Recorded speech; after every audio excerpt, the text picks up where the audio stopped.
Hello and welcome to the Self-Recording Band podcast. I'm your host, Benedikt, and I'm here with my friend and co-host, Malcolm Owen Flood. Hello, Malcolm. How are you? Hello. Good morning, Benny. I'm great, buddy. How are you? I'm doing great. Thank you. If you're listening on or watching on YouTube today, I'm going to look a little different because I'm in the studio, not at home, and my camera is not as good here. So that's why different background, different quality. If you're listening on the podcast, that won't matter. A similar lighting setup, though, with like the nice kind of warm light in the background, far right. Oh yeah, consistent, Benny. That's true. That's true. That's true. It was not intentional, but you're right. Yep. So, all right. I mean, I don't know. We just talked, I feel like, because we had this amazing meetup just at the end of last week, which was pretty good, pretty cool. Yeah, so I think that is the banter for this week, is that if you weren't here on Friday, just the previous Friday, we did an online meetup with our community to celebrate our 100th episode of the Self-Recording Band podcast, which is freaking sweet, if you ask me. If you were there, thank you for coming. If you weren't, you missed out. It was a good time. Yeah, totally. Yeah, that was a great time. That was a first for us, an episode like this, but it was really fun. Yeah, by the time you listen to this episode, you've already had a chance to listen to that episode, probably, hopefully. Right.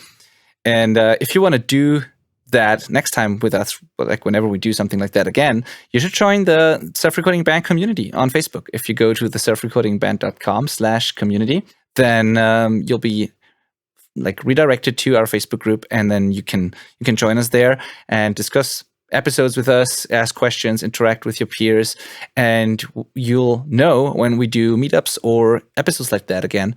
And I think, I hope that there will be more community interaction on the podcast as well in the future, because this is really fun.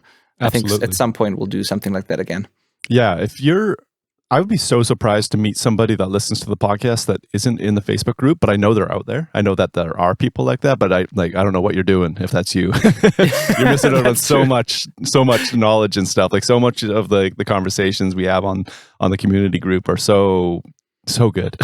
And it's just like a place to bounce off questions off other members and Benny and myself as well. And our previous guests chime in there as well sometimes, which is just amazing. Shout out to Diego on that front. He's just a guitar whiz. Wow. So yeah, if you're a listener of this podcast, you absolutely should be in our Facebook group. Yeah, totally. The selfrecordingband.com/community. Yeah. Anything else you want to tell us about your weekend or anything spectacular that happened between this meetup and today? Well, before we move on. I know you always have something prepared, so I don't want to skip ahead. Not really this time, other than to say that if you listen to that episode, we did a survey on, I think it's going to be in the edited episode, on if it's like, it was like pizza versus beer. People that came on got to choose, and or beer, wine, or no alcohol at all. And pizza and beer just won by a landslide. Like it was no contest, really. Yep. And I immediately celebrated that with pizza and beer on that following night. So very happy about that. That was a successful weekend for sure. But otherwise laid pretty low. I did buy a plug-in, but we're trying to talk about gear less. So let's just move on. All right. Let's do that. Yeah. By the way, I asked these questions like the pizza versus burger and then beer versus wine or no alcohol at all if you don't drink. I do that because I started that with my other podcast at some point. I didn't ask every single guest, but I asked it every now and again. And it's interesting because pizza and beer really seems to be the winning combination, or like, yeah, I don't know why. I mean, it's hard to beat. Yeah, it's hard to beat. I mean, I think I didn't answer it at all, but my favorite is actually burger. So, yeah. I mean, I like pizza, but I'm definitely a burger guy. So I'm always surprised to hear that 90% of all people prefer pizza. Like, that just seems to be a thing. Yeah. I'm not going to even engage. I have things to say, but I will not, because this is not what our podcast is about. No. Yeah, exactly. So if you go join the community and let us know what you prefer, so I can keep my score there and like update it. I mean, you must be losing. You must be losing by a landslide after the results of that 100th episode. Yeah. It kind of started, I have to tell people just to know the context, because it kind of started because a lot of punk bands, and especially pop punk bands, but punk bands in general, have like shirt designs or merch designs and stuff around pizza. And like pizza is just a theme. Oh, really? And Yeah, and on the other hand, when we play shows with my bands, and we got to like clubs, then we often, like in our scene, there's a lot of vegetarians and vegans, myself included, and we very often actually get like vegan burgers, which is amazing. Oh yeah, so good. And it's just and like so. Everybody seems to love these vegan burgers or burgers in general, and we always eat them. But at the same time, everybody seems to talk about pizza and have pizza on their shirts and like in their merch designs and stuff. It just there was a time when that was just really a thing. So I started asking people what they actually prefer, and it turns out that apparently nobody likes burgers, but everybody likes pizza. Okay, hold on. But you've been asking pizza. Sorry, listeners, we're still going here. I tried to get us off this, but you said burgers or pizza, but you did not say vegan burgers or vegan pizza. Yeah, that's true. And if that was the question, I would 100% say vegan burgers for sure. Oh, okay. No, That's no interesting. question. That's okay. Yeah, that's a different angle. Yeah, totally. Yeah. Anyway, Pretty much, you're something asking to what think is about. meat better served with. Yeah. Yeah. True. That might be the problem of this question. Yeah. Okay. Anyway, let's move on to today's episode. Sorry. Yeah. Sorry. Really, it's nothing to do with any of that. Today's episode is about mixing, and specifically about widening and the use of imagers and widening tools in your mixes. So what we're trying to talk about is that a lot of people try to compensate for a lack of width by using widening plugins on their mix bus, widening tools on their mix bus. So they think the mix needs to be wider, so they put something on their mix bus to make it wider. We're going to talk about why that is not the best idea often, and it's not the solution to that problem. If you feel like your mix is not wide enough, that is usually not the solution. And we're then going to talk about what you can actually do to make your mixes sound wider, and what some better approaches to that could look like. So that's what we're going to talk about today. And I know that this is something that a lot of people brought up when I did the coaching calls, or when I do coaching calls. A lot of people say some things like, I always put, I don't know, Ozone Imager or something on my mix bus, and my mixes still don't seem as wide as my favorite songs. Why is that? And that question tells me that they think that the reason for those mixes that they like, why those are so big and wide, that the reason for that is those widening tools. And the answer is, this is not the reason, usually. So they're trying to fixing the right problem, but they approach it differently. Totally. Or in the wrong way. I just want to read, the title we wrote down was widening / imagers are not the secret to getting super wide mixes. Yeah. Just to sum it up into like a single sentence there. And you're absolutely right. People will throw often Ozone, like you said, because it's like it's like a mastering mix bus plugin almost. I mean, it can be totally used on individual tracks and stuff like that, but that seemed to be what it's aimed at and what it's advertised at, and what a lot of the tutorials are, and presets in it are as well.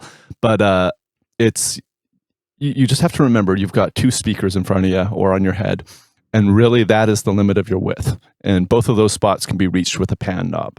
So if you're trying to get there without using the pan knob, that might be a first clue that we're doing something wrong. And for me, in my experience with kind of seeing what we're talking about here, people trying to use wideners to achieve width, I often do see that. I see like the overheads panned out like 60%, and then a widener thrown on the drum bus to get it the rest of the way. And it's like, that doesn't make sense. Yes. And so, it's on the mix bus especially, but actually maybe not especially. The mix bus for sure, but on instrument buses, I see it all the time as well, when the pan knobs haven't been utilized to do the same thing. And you should always use the pan knobs first, in my opinion. Yes, I totally agree. I think a reason why people don't do it, or do it like you just described, where they would pan things halfway and then widen it with another tool. I think one reason for that could be that they don't want the separation, like they don't want different things left and right. They want everything everywhere, and then the overall picture just wider. So I think that could be part of the problem. So when you, for example, you have a pair of overheads and you pan them hard left and hard right, could be that the cymbals, most of the time, depending on the overhead setup that you're using, but most of the time, one cymbal will be far to the left and another one will be on the right. And maybe people think that this is bad and they want the hi-hats everywhere, but then they want everything still wide. And that's why they do it. I think that could be a reason for it. I had it sometimes when people sent me multiple backing vocal tracks, and I would pan them apart, like left and right, and spread them out over the stereo field. And then they would get back to me and say like, no, just don't pan the backing vocals. Just use a widening tool to widen them, but leave them like left and right. And I'm like, okay, that's interesting. So maybe people think that it's not okay to have something just on one side. Right. And that could be a reason for that. I don't know, but I assume this is the case. And it totally could be a valid reason to try and do something different for sure. Just most of the time, it's not. Most of the time, it's totally fine, especially with drums, because you're going to have crosstalk between your overhead pair anyways. It's already doing that job for you. By I think that's important to touch on. By panning your, say, a space pair, typical overhead setup, by panning it hard left and hard right, you are still, what we're hearing still sounds like it's panned in, because the left mic is hearing stuff on the right side and the right mic is hearing stuff on the left side. It is doing the same thing as when you pan something slightly in. It is introducing volume into the other channel, right? So if you do that with a set of guitars that have been double tracked, you are kind of creating that effect of crosstalk in a way. But with drums, it's already there for you. So even if you're hard panned on drums, you're still getting that crosstalk. Yeah. Totally. And what happens when you do, instead of panning, when you do a lot of widening, you get this big mono sort of sound. That's often in pop productions, you hear that a lot, where you have a couple of synths and everything is like everywhere, like everything is stereo and big and wide. But there's this point where at some point it doesn't sound wide anymore. It's just a big mono. It's like, it is not really mono, so it's sort of wide, but it's not really wide, because left and right is still sort of the same. Mm-hmm. And that, I think it's far more interesting and also wider to actually have different things on the two coming out of the two speakers, except for the stuff that's supposed to be mono. So it's also a balance. So maybe some elements of your mix can have some widening, like a synth or something that's not really organic or real sounding. But if you do that to everything, it's actually not going to get wider. It's just going to sound like a huge mono thing, sort of. Right. Yeah. No, I totally agree. Yeah, a separate tracked instrument is always going to, like, doubled instruments always going to sound wider, because you have different frequencies, different performance, so different timing, different transients. Everything about it is different, and that is what creates stereo width. So when we're using a widener, it's actually trying to do that for us. It's trying to send the information to both sides and change them slightly so that we perceive differences between the left and the right. If there wasn't any difference, it would sound like mono, right? Yeah, and we totally encourage you to try this out. Just grab a guitar track or any track, duplicate it entirely, don't change anything, and just pan it left. Pan one of them left, the original, and then pan the duplicated one right, and see what it sounds like when you play them. It'll sound like it's coming right up the middle. It'll sound dead mono, and that is a mistake every beginner, first timer makes. They think that they can just copy and paste the track over. Now it's doubled. It doesn't work. It's still mono. Our ears hear the same information from both sides. It is now coming up the center. So that's important to understand. Now, the next thing that a beginner will do is time delay one of the sides and think that fixes it. And it does something, but it doesn't fix it. And your brain eventually catches up. And that's another thing that some of these Widener tools do. They delay the signal. So it's kind of doing that for you. And then the next thing you could do is grab an EQ or processing of some kind and change one of the sides to make it different than the other. And that's going to increase the effect of it sounding more like a double, so that there's something on the left and something on the right, and not just the one track up the middle. But it's still not that great. So essentially, those two ideas of delaying and then changing the frequency response is what wideners do. And they do something. They're just not great. Yeah. You, by the way, you just answered a question from our community, I think, because yesterday we had this question in the community where somebody asked if you could, instead of double tracking guitar, if you could just copy it and then change the sound on one side, use a different amp sim or something, or reamp it through a different amp or something like that. And he read that in some forum. And yeah, as you just said, you could do that, but it won't ever sound as wide as a real double. And you could introduce some weird phasing issues, especially when you collapse it to mono, when you listen on a phone or something, or a Bluetooth speaker or something like that. It could get really weird. So it's never going to replace a real double. And that's just, you basically answered it right there.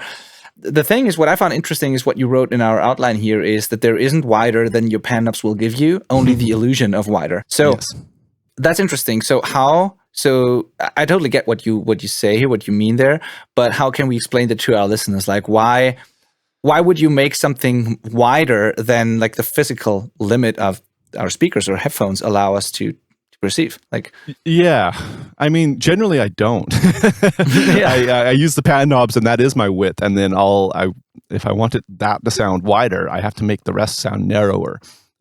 Is kind of how I think of it, and I treat that hard left, hard right as the width, and that does the same thing. So if you mono out things for your verse and then go 100% wide on the chorus, it's going to sound massive on the chorus. It's all context, But in theory, you could be 100% wide and then try sneaking in a widener for a part or on an instrument or something for that one part to see if it does seem wider, and it might. It totally might. But I don't know, maybe it's just the genre of music I'm working on, and like I just don't like the sound of what wideners do a lot. So just the cost of a widener is that it messes with your phase and kind of smears the tightness of everything. So there's totally a cost, in my opinion. And our brains generally catch up with it. If you sit there listening to it, it just starts sounding less and less cool as you listen to a widened instrument. It starts sounding less wide. It's totally bizarre, but I encourage you to do it. And so that cost is why I try and work the other way around. I use my pan knobs first, and then I will try and narrow things to make sure my wide parts seem wide. Yeah, absolutely. Great approach. You said something about it smears things. So what you need to understand is that a widening tool always messes with the phase. That's part of why it sounds wider. And this might work if you're listening on a like a stereo set of speakers that's well positioned in front of you, or you listen on headphones. But as soon as you collapse it to mono, or even maybe it doesn't work well and you think it works well, but it will do something with the phase, and especially with the center of the image. So what I want to say, I think, is when you widen something, you listen for the effect on the sides. You listen to the things that actually get wider, and you probably don't focus as much on things like the kick drum, the snare drum, the vocals and stuff like that. But that stuff also gets affected. So what happens is it might get wider, and it might sound a little wider, but you're sacrificing a solid center, a solid low end, a solid, like the most important part of the information of the song, like the groove, everything, the bass drum, the kick, like the bass guitar, the kick drum, the vocals, the snare drum, everything that's in the center. If that stuff is really solid and it's a clear, like phantom center between your speakers, if that's really solid, everything on the side seems wider, and the whole mix is more clear and defined, and it's like more punchy. There's clear transients. And when you use widening tools, not only the stuff on the sides gets pushed out further, the center is not as solid anymore. It kind of could be that the drums disappear into the background, could be that the snare has less punch, could be that the vocal is not as upfront anymore. And you might not notice immediately, but when you do an A/B test, this could become pretty obvious. And the cost of widening could be that the most important part of your mix is actually suffering, and that's not worth it. Yeah, I think. Totally. Yeah, I absolutely agree. Okay, so not a lot of good reviews on widening so far, but I feel like I should say that I use it every mix. Yeah. So when do I use widening? And I wonder if this is going to be the same for you, Benny. But for me, it's almost always on individual channels rather than buses or on the mix bus. Yes. The only time I ever use it on the mix bus, hilariously, is to narrow things. Good widening tools also allow you to mono frequencies, so do the opposite.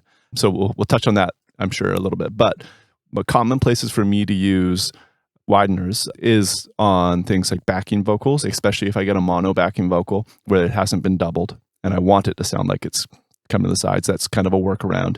And I've come to embrace that it is a sound in itself. So every once in a while, I will get double-tracked backing vocals and decide to instead artificially go with the fake sounding thing because it sounds different. And in some cases, that's cool.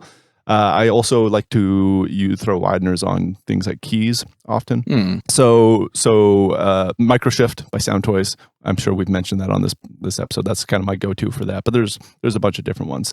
But yeah, I like to use it on individual things. Sometimes like a mono lead guitar might sound cool if it's widened and just sounds a little more stereo for an effect, I guess. So I treat it more like I'm inserting a guitar pedal, like a coarse guitar pedal. Or something on an instrument, rather than trying to make my mix sound different. It's like I'm trying to change this one sound to be something else. Yeah, agreed. I think that trying to do it all on the mix bus is not a good idea, and that is the same for almost everything. Like you wouldn't do all of your compression just on the mix bus, or all of your EQ moves just on the mix bus. So you wouldn't do all your imaging or widening decisions just on the mix bus. You do it on the individual tracks. You're totally right. Yeah, those applications are kind of the same that I use it for. Like, there's a couple more. So I use it also on almost every mix.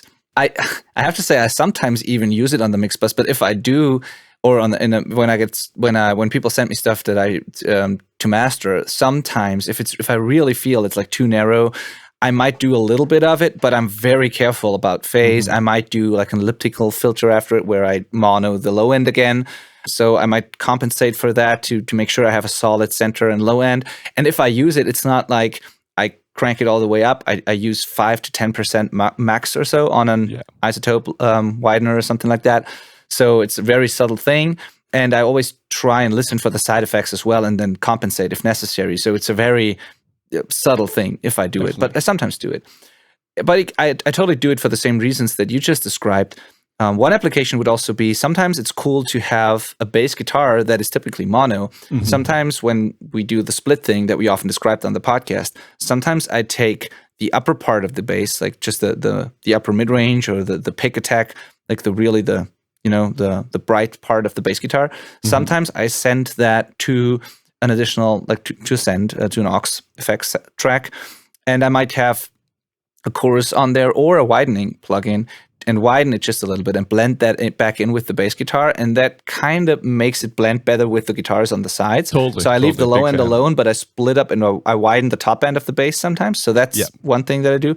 And that's not really just widening, that's mono to stereo and then widening basically. The isotope widener or imager or whatever it's called is really great for that, because you can take a stereo signal and just make it wider or narrower, or you can like do this weird mono to stereo thing, stereoize, I think it's called, and then you widen it. So I do that sometimes on bass, but I leave the low end alone.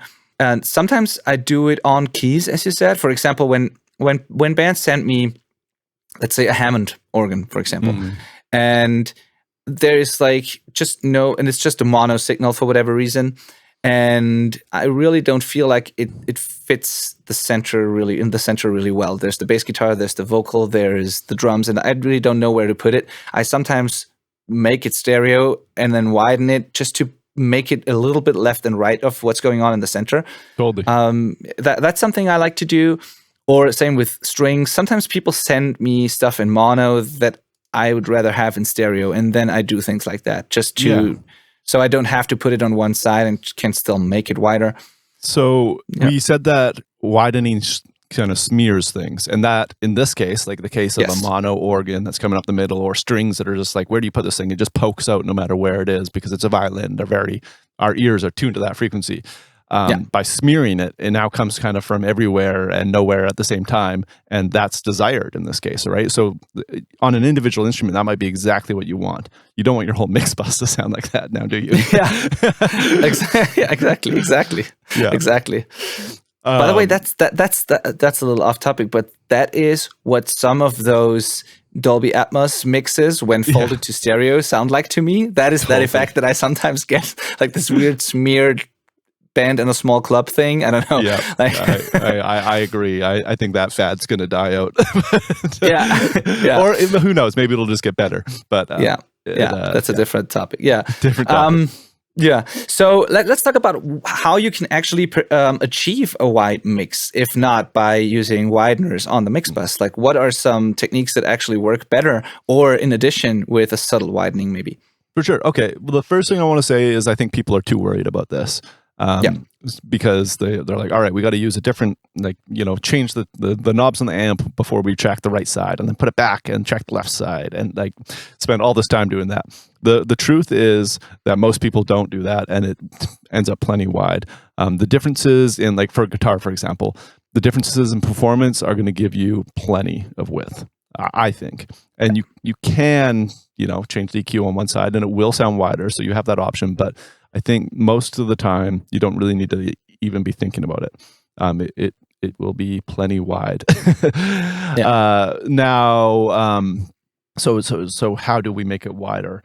I think we did say it already, but one of the things that I like to do is try and make other stuff narrower, I guess. So, like, for low end is kind of actually where I'm headed with this. You can kind of using ozone imager, you could go in and just make the low end of your mix narrower. And again, I would recommend that over trying to make something wider. And that's a pretty common move for me, is to monoize my bass. Yeah, so narrowing stuff to make other things appear wider is definitely the way to go. It's all context, as you said. Also, being intentional with, we also kind of said that already, but like being intentional with what you widen, like, could be part of an individual instrument, like with the bass, or could be maybe you want to widen a bright layer of guitars, but not the whole guitar bus. Maybe there is a solid low-tuned rhythm guitar, whatever. Like, leave that alone so that it has all the punch and it like sounds clear and fat and punchy and all that. But maybe there's a layer on top of that with an effect on it already that doesn't suffer as much if you widen and smear it a little bit, and then you just widen that, or you add an octave above and then you widen that, and that way all the guitars sound a little wider. Maybe you can just take individual parts or layers and widen them while leaving the most important part of it alone. So that could be an option. I think if you've mixed well, and with mixed well, I mean, usually we try to keep the low end information in the middle, and the stuff on the sides usually doesn't have a ton of like sub information. That's not true for every single genre, but like in the rock world, usually on the sides is not the super bass heavy stuff. And if you did it like that, if you have your guitars left and right, you have your bass, kick drum, and stuff in the middle, and the guitars are not too woofy, not too muddy, like filtered properly, and there's space for everything. If you then on the mix bus increase the brightness a little bit, if you make the whole mix a little brighter, it might also become a little wider because you're bringing up the stuff that's already on the sides. Right. Sure, like the snare and the vocal will also get brighter, but the cymbals, the guitars, the strings, whatever you have on the sides already, that stuff will come up. The low end will stay as it is, and that might give you the perception of a little bit wider mix. That's what a lot of mastering people do. So they would just brighten the mix, and through that it will appear wider. Or they'll just brighten the sides. If you have a mid-side EQ, that's a little more advanced, but you can just add top end only to the side information, which is also a form of widening, but it will leave the important stuff in the center alone. So yeah, totally. I think so much of the concern of width and people trying to figure out why their beginner mixes don't sound wide is balancing. You might have your guitars that are out to the sides turned down too low, and all you need to do is turn them up a couple dB, and they're pan to the side. So if you make them louder, your mix gets wider, right? The side information is your width. So if you just remember that and make sure they're loud enough or they're balanced EQ wise for us to hear them the way you want, that's going to do so much for you. Yeah, absolutely. And I also think that if you have a good separation between the center and the sides, where there are no phase problems, where the stereo image and the overheads and everything is correct, so that stuff is that's supposed to be in the center is really center, then everything that's on the sides will also sound a little wider, because there's this perceived gap, especially if you use like LCR panning, there's this perceived gap between center and sides, and the more solid your center is, the wider everything else will seem. If the center is a little off and like the snare is a little to the left and the kick a little to the right, and like it's not really so solid, it might seem a little narrower overall. But there's these mixes that can sound really cool, where you really have this narrow, solid center, and then you have these super wide guitars on the sides and basically nothing in between. That is probably the widest that something can sound, and that can be achieved without widening tools. That's just a really good mix with like clear separation between the elements and like of the mix, and with a really solid center, I think. Yeah, totally. That's such a good argument for LCR again. And LCR, for anybody that doesn't know, is just left, center, right. So you pretend those are the only three places you can place things when you're panning: hard left, up the middle, or to the right. Most people will break that rule with the toms. Yeah, but that's it. Otherwise, it's that. And I would say 99% of my mixes do follow that exactly. So yeah, by having your double track guitars, hard left and hard right, they are not smeared. There's no crosstalk between them, and that does create the separation from your center channels. There's this. They have their own worlds now, and so hilariously, I think by using LCR panning versus panning in a little bit, so there's crosstalk, and then using a widener a whole bunch, it's actually going to sound less wide because that crosstalk is making things narrower. Yeah, exactly. That could totally happen. Also, there are clever tools that are like multiband wideners, where you can just widen the top end or the mid-range and not the bass, for example, which is cool in theory and can work well and oftentimes works better than widening everything. But the crossovers in there, the filters in there, they create those crossovers. And the whole thing, the whole processing that this thing applies can actually also be a trade-off that you don't want. So you might just be widening the top end, but because of the filter that you're adding, maybe your snare drum transient is all of a sudden smeared or something like that. Yeah. So you always have to be careful about those side effects. And as you just said, it could be that you want to make things wider, but it actually gets narrow because of the crosstalk that you introduce. That can totally happen. Absolutely. Totally. Yeah, I'm always fighting for LCR as a starting point. Yeah, me too.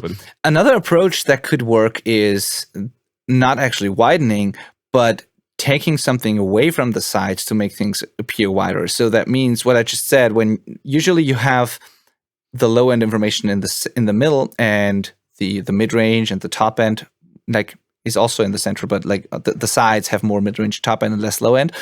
But if there is a ton of low-end information on your sides for whatever reason, from the room, or that's something I hear a lot where people just don't filter their room mics, or they have really woofy, boomy guitar resonances in the low end or something like that. If you filter that stuff out on the sides and leave it in the center, that might make your whole mix appear wider as well. So you might just have too much low-end information on your sides, and that's why your mix doesn't feel really wide. But if you filter out low-end on the sides with a mid-side EQ, for example, in Pro Q, FabFilter Pro Q, you can add a low cut, but only to the sides. So if that's what you have to do, I would do it on the individual instruments as well. But if the only thing you can do is do it on the mix bus, then instead of widening, I would try filtering low-end on the sides first, then maybe brightening the sides, making sure that the center is really solid. And that will give you a wider mix, I think, than trying to, again, grab it all and widening it all. So maybe cutting low end on the sides is the way to go. Right. So I absolutely agree with all of that, for sure. I think, though, we've been talking in the context of mixing. Yeah. And fixing width in your computer, in the box, or with hardware, whatever you use. But we're talking about doing it inside your computer. Where in reality, I think that width is totally 100% a production decision. And yes, we manipulate it all the time in the box, but really you should be thinking about this while you track. So now the important thing to remember is that width equals stereo, right? So while you're recording, if you want to have a wide mix in the end, you want to have a lot of stereo elements in your mix. So let's start at drums. Do RR overheads, an XY when they're just, center of kit, the capsules are touching pretty much, or is it a space pair and they're far away from each other? Now, the further away they are from each other, obviously they're going to hear different things. That is creating more of a stereo image because those differences equal stereo, and that equals width. So by just making that decision of XY versus space pair, you've made a width decision on your entire drum kit sound, right? Guitars. Right. Is it just one guitar, or is it two separate guitars, or is it one guitar with two different amps like we've covered? Those are like the more different from each other that sound is, the more width you're going to have, the more stereo it is, right? So two different guitar performances, paired hard left and right, is going to sound way more stereo than one guitar. Or, like we've said, one guitar recorded with one amp, or the double's recorded with a totally different guitar. That's going to sound even wider, probably too wide. And there's going to be, and actually, those intonation issues between using two different guitars, the double track and stuff like that, that is also going to make it sound wider. It will sound wider, 100%. It just might not also sound the way you want it. So there's definitely too much of a good thing. But the point being is that the more stereo and different the things are, the more wide it's going to sound. And you should be deciding this as you record. 100%. Yeah. Yeah, the same is true for if you double at all or not. Like these are things that you obviously have to decide while you're producing, and I think that's why it's so important that people, when they track and produce their songs, that you also always should have a basic rough mix and panning going. Like you should be able to hear what the final thing will sort of sound like not the final polished sounding mix, but like where things will go in the mix. Mm-hmm. You should know what is left, what is right, what is center, and you should try and make those decisions as you track, just like you just said, Malcolm, and not just record everything in mono and then send it off, and then the first time you hear it in stereo is when you get the mix back. That's not a good approach. You should do that while you track and then make decisions based off of that, I think. Absolutely. Yeah. Yeah.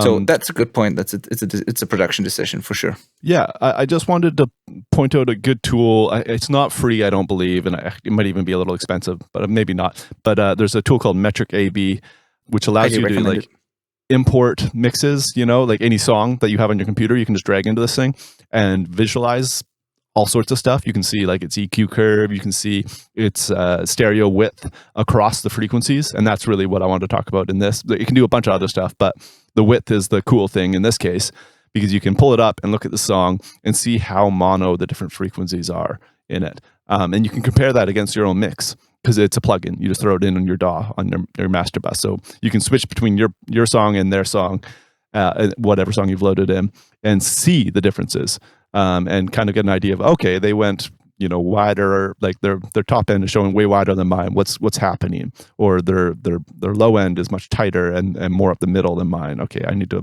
figure out why that is. It's really illuminating. Yeah, totally. The visual aspect of it, I think that's something we should talk about really quick, because most of it is listening to it and listening to the side effects, but that might be hard to hear, especially when you're just starting out. You might not be really able to hear the subtle differences in phase or like smearing transients and stuff like that. But there are tools that let you meter those side effects and those phase problems, at least to an extent. So there's Metric AB, as you just said. You can compare it to your favorite songs, and then you can make the connection between what you hear and what you see. But there are also basic metering tools that almost, I think every DAW has probably. There's something called a correlation meter that you can just use on any stereo track or your mix bus. And what the correlation meter does is it shows a 0 in the center, and then there's +1 on the right and -1 on the left. And there's a moving thing that moves between left and right somewhere. And if that thing is sitting between 0 and +1, that means there is no really, really bad phase canceling going on. There's nothing that will cancel entirely when you fold it to mono. If the thing sticks all the way to the right, what you're listening to is really mono. That means that left and right are exactly the same, and the two speakers are moving, are making the exact same movement. So left and right is the same. Sound will come out of the middle. If it sticks all the way to the left, to -1, that means that left and right are identical, but one of the two has the polarity flipped inverse, like there's a 180-degree polarity flip going on. So that is total cancellation and will sound very weird. In mono, it will be silence, and in stereo, it will sound very weird. And if it's in the middle, that's sort of like, let's say you have a single source, because in a mix, there's a lot of things that are going on, so it might not be really easy to read this sort of meter. But on a single individual channel, like let's say you've taken this mono organ and you've widened it, and now it's a stereo thing. If the correlation meter sticks at 0, that means this is the widest it can be without weird canceling if you fold it to mono. If the meter moves to the left side of the 0 mark, then you're already losing information when you listen to it in mono. And if it stays to the right of the 0, you're basically fine. I mean, your ears have to decide that, but if you're not sure, or if your speakers are set up in a weird way, then you can use tools like that to double check if you're actually losing information, if you're taking it too far, especially when you're widening individual parts of your mix, individual instruments. Right. So, yeah. And I would always use these tools to just learn what those effects actually sound like. So I don't think that a correlation meter will be very useful on a mix bus, because there's loud mono information going on. And even if something in your mix is really out of phase, it might still show you a positive value. So it's difficult to use on the mix bus, but it could be a cool learning tool if you just put it on an individual track and then you gradually widen it and you watch the meter, and then you listen to what happens as the meter moves towards the left side, and what happens when it crosses 0, and what happens when it reaches all the way to -1. And you just get a feel for what out of phase and too wide actually sounds like. Right. And then you might be able to spot those effects also on the whole mix at some point. So I always think of these tools as like learning tools more than anything. Totally. Yeah, that's fantastic. I agree. Learning tools. I haven't used a meter like that in ages. Yeah. But it's there, and it's cool that it is there. So I use it in the isotope widener thing, the imager, because it has one built in. And if I take a thing and do the stereo eyes and then I widen it, I listen, of course, but I also look at it and I try to basically train my ears to be able to just spot when I take it too far. And it's fantastic. Totally. Yeah, good idea. Check out that plugin if you can. I'm sure some DAWs have some kind of phase metering built in as well, so you could just look up your software that you already have and see if you have something that'll kind of help with that as well. But Metric AB, definitely a fantastic plugin. Yes, Metric AB for so many reasons. I would recommend it all the time. Also a great learning tool, but yeah, it's a great overall referencing tool for sure. Totally.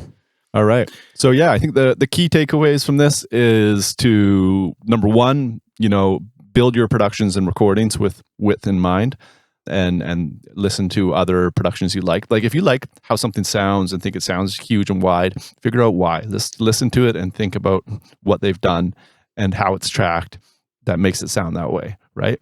I'm so amazed by how many people are blown away with the idea of double tracking a guitar, when I'm like, all you listen to is bands with double track guitars. Like, what did you think was happening?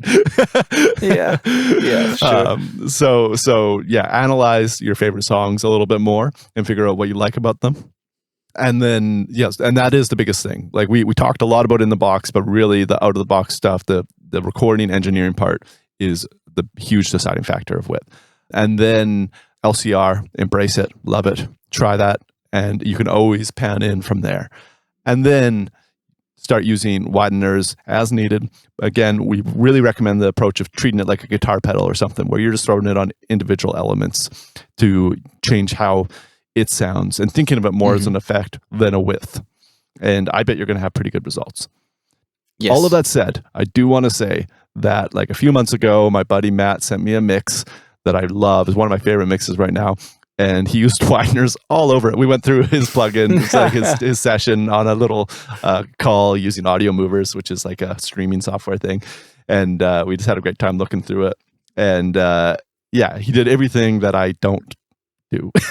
He panned in guitars and then used wideners to make them wider at certain parts and stuff like that. And it sounds incredible. He's one of my favorite mixers. So can it be used to a great result? Absolutely. It totally can be. But you really have to be careful, I think, because I think there's a lot of room for error. And the hidden cost of these things might not be apparent if you're not kind of trained to watch out for it. So be careful.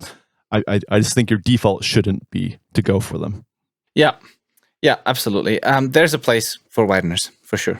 Definitely. As always. Yeah. And rules are meant to be broken as well. I've even heard cool records with intentionally out of phase bass that's been widened and stuff. Like, of course, why not? I've even heard there's a cool interview out there with Andrew Sheps who made a mix for, I think it's one of the bands he released on his own label. And they even managed, and I don't know how that's even possible, because when you go to vinyl, when you master for vinyl, having the low end mono and avoiding phase issues in the low end is typically crucial, because it can make the needle jump out of the grooves, and there's technical problems that that come from doing that. But they managed to make a record where the bass, and I mean the low end part of the bass, is completely out of phase. Like, it sounds really weird when you listen to it, but it's intentional. And they made that work even on the vinyl record. And there's an interview where he describes the process. So they intentionally did the opposite of everything we just talked about. There's no solid center and low end. It's out of phase bass, and it even works on a vinyl record, which is kind of crazy. So do whatever you want if you know what you're doing, right? If it's intentional, and like, so yeah. So, but it's cool that you said that, because we're not telling you that you can't use wideners. Of course, totally, not. Yeah, totally. They can be awesome. And again, that mix, I just love it so much. Yeah. But is it the Matt that I know as well? I don't know. Which Matt? Can you say that? It's Matty D. I always screw up his real last name because he's Matty D on everything. It's Matt D. Pompanino. Yep. Of course. Yeah. He was in our mastermind group. Yeah. Yes, I exactly. totally forgot about that. And exactly. Yeah, he sent me a really cool snare sample at some point. Yeah. He makes amazing stuff. He's probably my top 3 engineers, period. Cool. And he did a song for a band called Sleep Shake that's just so cool. 2 songs actually that are just really, really, really great. Yeah, great guy. Awesome. All around, everything about Matt, I love. So I had something else there. There was yes, you can use it. Oh, early in the podcast, I think we mentioned something like this, like way back. I think we were talking about drums, and it was that if you just learn and embrace the basic core principles rather than trying to do all of this weird stuff, like, using a phone on your snare mic, like a phone mic as you're like, doing all this weird, crazy stuff. And you got 18 room mics pointing at a piano or something with all the keys taped down for the key of the song and stuff like that. But meanwhile, your overheads are out of phase and placed terribly. And you've got like your tom mic pointing at the ride and shit like that. Like there's really simple stuff that you hear over and over again. Yeah. And if you just focus on that first and then experiment, you're gonna kill it. It just makes so much sense to go that route. So don't be like, oh, I'm gonna like widen this and then duplicate it and have a mono version and like all this crazy stuff that's just messing with all your phase and you don't really understand it yet. Just like go, okay, LCR, I know that it's going to be phase coherent. I know that if I don't use a widener and do a double track performance, it's going to be more phase coherent as well. Just pretty much maintain phase as your first rule of thumb. And then if you were like, this doesn't sound weird enough, I'm going to try widening in it. That's a good way to go that will yield safe and good results. Yes, 100%. And then, I mean, I think sometimes people just also lack confidence. So just know that you can trust your ears and your taste. Even if you're not that experienced, I think just to some degree, you can trust your ears and just do what sounds good to you. And when in doubt, you can just try and experiment. So before you're asking yourself a question for days, like, should I just copy this or actually double track it? Or should I use a widener? Or should I instead pan stuff really wide? Just try it. Just try and see what it sounds like. Just use a widener and then go all the way with the panning. Do a double, track your guitar, another take of your guitars. So do proper double tracking, or just copy it over and manipulate it and see what both of those versions sound like. And then you'll hear the differences. And then when you compare both of those results to your favorite songs using metric AB or something like that, then you'll know what those people probably did. So sometimes you can just answer your questions yourself really pretty easily if you just experiment and try those things out, and then you can be confident and trust your ears and just know that you can do it. It's really not some weird magic or rocket science. Oftentimes it's just trying out what works, comparing it to your favorite songs, and training your ears like that. Yeah, that's it.